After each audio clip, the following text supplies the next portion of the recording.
Ny mety ho toetry ny andro any an-dranomasina ny alakamisy 7 aprily 2020 amin'ny 9 maraina hatramin'ny zoma 9 aprily 2020 amin'ny 9 maraina.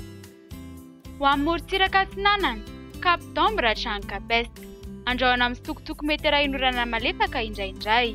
Ho avy atsimo na atsimo atsinanana andrivotra, ka ho 7 hatramin'ny 9 km isan'ora, hahatratra 20 km isan'ora indraindray. Adiny mpanonja na Anonjabe Masina, ahavon'ny onja 2 metatra. Capesta hatrany Manoro, anorana malefaka. Ho avy atsimo na atsimo andrefana andrivotra ka ho 7 hatramin'ny 9 km isan'ora. Anonjabe Masina, ahavon'ny onja ho latsaky ny 2 metatra. Manoro hatrany Tolaniaro, anorana malefaka. Ho avy avaratra atsinanana andrivotra ka ho 7 hatramin'ny 20 km isan'ora. Hahatratra 70 km isan'ora. Anonjabe Masina, ahavon'ny onja manodidina 5 metatra, hahatratra 2 metatra ny tendrony atsimo. Tolaniaro hatrany Cap Sainte-Marie, ibalika ny masoandro. Ho avy avaratra atsinanana andrivotra ka ho 20 hatramin'ny 70 km isan'ora.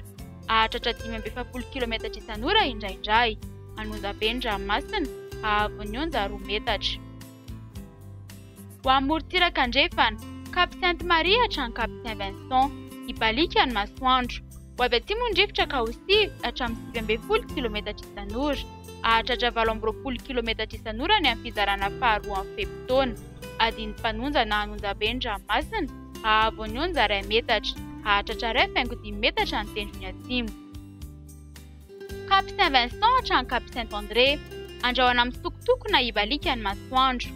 Ho avy atsimo amin'ny ankapobeny andrivotra ka ho 7 hatramin'ny 90 km isan'ora.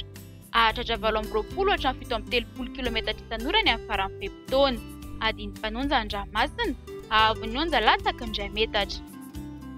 Cap Saint-André hatrany Analalava, andrahoana amin'ny sitokotoko na ibalika ny masoandro. Ho avy atsimo na atsimo andrefana andrivotra ka ho 7 hatramin'ny 90 km isan'ora.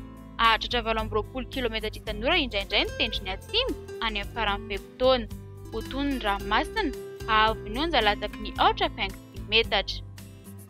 Analalava hatrany Cap d'Ambre, andrahoana vitsy na ibalika ny masoandro. Ho avy atsimo andrefana andrivotra ka ho 7 hatramin'ny 90 km isan'ora. Ho tonony ranomasina, ahavon'ny onja latsaky ny 8,5 metatra.